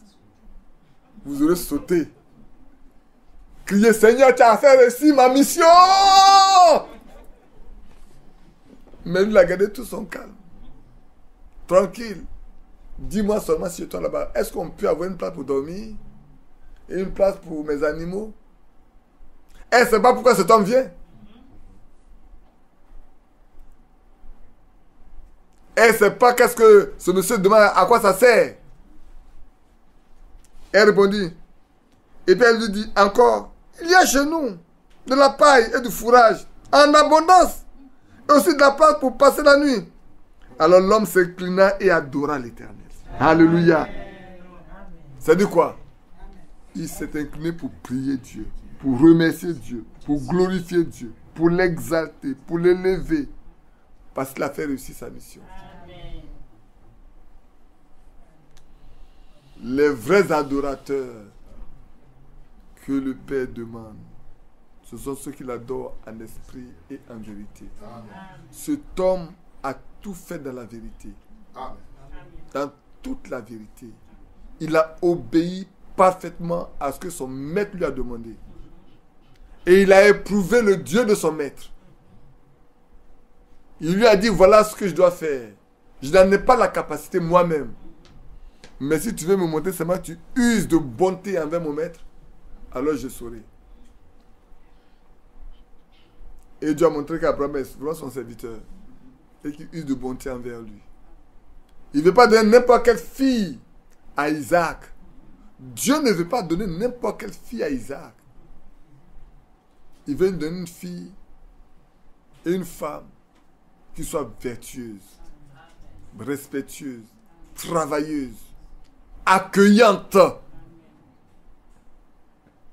Voilà quelqu'un qu'on ne connaît pas. Elle accueille la personne comme si elle a toujours connu la personne. Vous savez pourquoi? Parce que plus tard, ça aura lieu. Plus tard, quand elle aura 89 ans, la même attitude devait se présenter. Parce que des étrangers vont arriver. Et là, Abraham va aller dans la maison pour lui dire, vite, pétris 2 fleurs de farine. Abraham ne s'adressera pas aux servantes. Il va s'adresser à sa propre femme. C'est vrai. Amen. Quel que soit son âge, Amen. c'est sa femme. C'est celle qu'il a épousée, qu'il aime. Et qui doit faire de ses mains la nourriture pour ces étrangers qu'il reçoit. Bien-aimés, sœurs, en particulier, je sais que l'assemblée est composée en grande partie de femmes. Et je vais m'adresser à vous. Soyez comme Rebecca. Amen. Et Dieu vous bénira. Amen.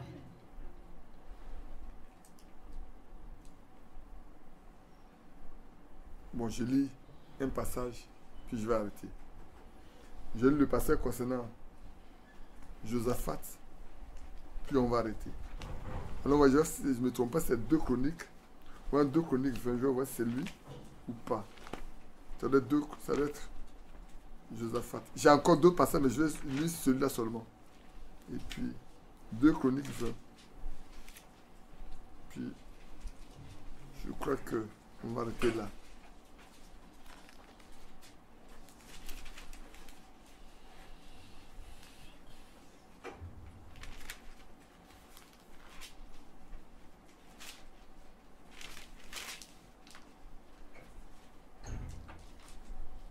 Non, ça ne doit pas celui-là. Ah, c'est 2 Chroniques. J'ai dans 1 Chronique. Et souvent, ça tombe comme ça. 2 Chroniques 20. 2 Chroniques 20. Oui. 2 Chroniques chapitre 20. On va lire rapidement. Oui.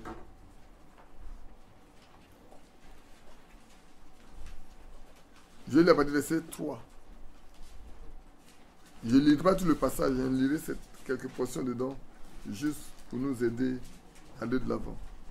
Dans sa frayeur, vous savez pourquoi? Parce que les fils de Moab et d'Ammon se sont réunis pour venir faire la guerre aux enfants de Juda. Ils sont tellement nombreux que Josaphat prit peur. Dans sa frayeur, Josaphat se disposa à chercher l'Éternel et il publia un jeûne pour tout Juda. Dans sa frayeur, devant les ennemis, tout ce qu'il pouvait faire, c'est de dire, je vais aller seulement devant l'Éternel.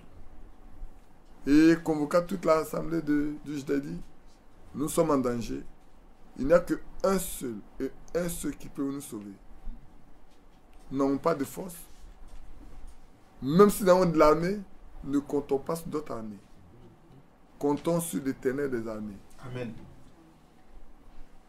Et alors, il se disposa à jeûner et prier pour voir qu'est-ce que Dieu va décider. Josaphat se présenta au milieu du peuple, au milieu des assemblées de Juda et de Jérusalem, dans la maison de l'Éternel, devant le nouveau pavé, et dit, Éternel, mon Dieu de nos pères, n'es-tu pas Dieu dans les cieux? Et n'est-ce pas toi qui domines sur tous les royaumes des nations? N'est-ce pas toi qui as en main la force et la puissance et à qui nul ne peut résister? N'est-ce pas toi, ô notre Dieu, qui as chassé les habitants de ce pays devant nos peuples, devant ton peuple Israël, et qui l'a donné pour toujours à la postérité d'Abraham, qui t'aimait? Ils l'ont habité, ils lui ont bâti un sanctuaire.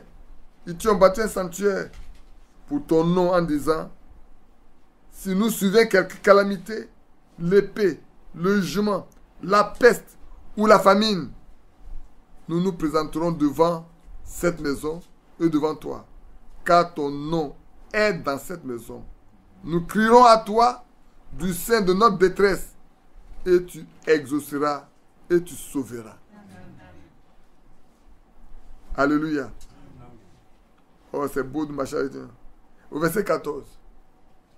Alors l'Esprit de l'Éternel saisit au milieu de l'assemblée Jachaziel, fils de Zacharie, fils de Benaja, fils de Jéel, fils de Matania, Lévi d'entre les fils d'Azaph. Et Jachaziel dit, soyez attentifs. Tout Juda y habitant de Jérusalem, et toi, roi Josaphat, ainsi vous parle l'Éternel, ne craignez point et ne vous effrayez point devant cette multitude nombreuse, car ce ne serait pas vous qui combattrez, ce sera Dieu. Amen.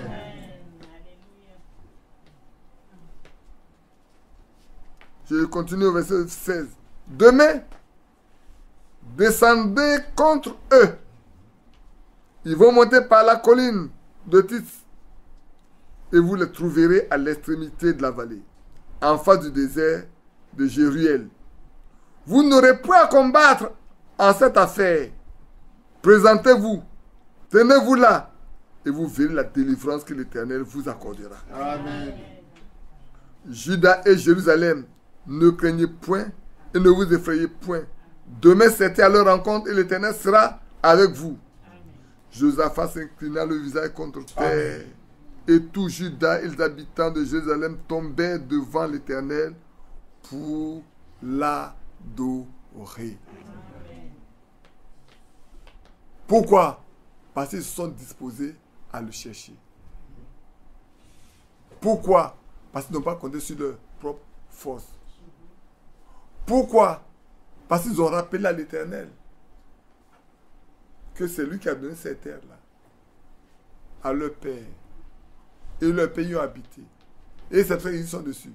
Aujourd'hui, ceux à qui ils ont fait du bien avant, quand ils venaient là, n'ont pas attaqué les enfants d'Amon, ni ceux des Moabites, ils n'ont pas attaqués. Parce qu'ils sont enfants de Lot. Aujourd'hui, ils veulent leur rendre le contraire. Et ils ne veulent pas combattre contre eux. Que Dieu les défende. Et Dieu les a défendus. Et Dieu a dit, ne vous en faites pas. Moi-même, je m'occupe de cette affaire. Passez par ce chemin-là, vous les verrez. Mais vous ne... ce n'est pas votre affaire à vous. Et quand ça a eu lieu, quand Dieu a choisi du milieu de quelqu'un, par son esprit, et qu'il a prophétisé, tout le peuple a compris. Il n'y a pas eu d'incrédule. Il n'y a pas quelqu'un qui a hésité.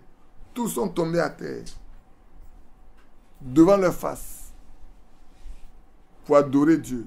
Et c'est vrai, si vous voulez expérimenter. Moi, je l'ai expérimenté la fois dernière quand j'ai prié pour cette jeune fille qui était possédée. Je lui ai dit, tu tombes sur ta face et tu adores mon Dieu, que je sais. Le diable voulait la faire tomber en arrière. Tu n'as pas le droit de la faire tomber à la renverse. Tu dois tomber sur ta face pour montrer que tu te soumets et que tu confesses que mon Seigneur est le Seigneur. Elle est partie comme ça et voulait cogner la tête qu'on a dit. Tu ne peux pas casser sa tête. Je te dis, tu tombes sur ta face pour adorer mon Dieu. Elle s'est couchée comme ça. Maintenant, tu sors. Et tu sors sans bruit. Tu ne dois pas faire du mal à cette fille. Tu sors sans bruit.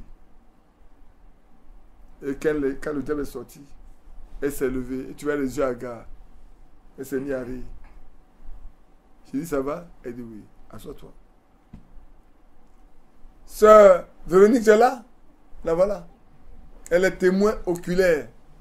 Elle a vécu tout. Face à face, elle est assise là. Et Dieu l'a libérée tranquillement. Elle est retournée à l'école. Elle va à l'école tranquillement. notre Dieu guérit. Ce qu'il a fait hier avec les apôtres, le fait encore aujourd'hui. Dans les mêmes circonstances, Dieu fait les mêmes choses. Que son nom soit loué. J'ai encore des versets pour dire, frère, les vrais adorateurs là. Il y a encore des idolâtres ici. Hein. Je peux encore noter les idolâtres, mais ce n'est pas la peine. On en a déjà parlé quelques-uns. Mais n'oubliez pas de lire la lettre circulaire d'août 1975. N'oubliez pas de lire ça. Que Dieu vous bénisse. Qu'il garde chacun de nous. Qu'il fortifie chacun de nous. Qu'il nous apprenne à marcher humblement avec lui. Humblement avec lui, frères et sœurs. Marchez humblement avec Jésus-Christ. Ayez les regards tournés vers Jésus. Ne regardez pas aux hommes. Nous les hommes là, nous sommes mortels. Même en quittant là, rien ne dit que nous pouvons arriver à la maison. C'est pas vrai. Rien ne dit. Mais lui, sa venue, c'est certain. C'est clair. On sait qu'il viendra. On ne sait pas quand. Mais peut-être on a déjà fait les 2000 ans qu'il nous a donné. On est en train de manger quelques années. Comme nous, les Ivoiriens, on aime dire, on est en train de manger quelques goissous. C'est-à-dire quelques suppléments. Comme ça a été avec le peuple d'Israël en Égypte. Il a dit 400 ans. Ils ont passé 430 avant de sortir. Peut-être Dieu nous donne encore quelques années pour que nous puissions, frères et sœurs, nous laisser apprêter. La préparation, il y a longtemps. Hein? Il y a longtemps, frère Franck parle de la préparation. Préparation. Depuis 66 jusqu'à aujourd'hui. Il y en a qui sont assis là, ils ne sont pas nés en 66. Il y en a qui sont nés même en 80. Il y en a qui sont en 75. Je regarde, il y en a qui sont dans 74, 75, 76.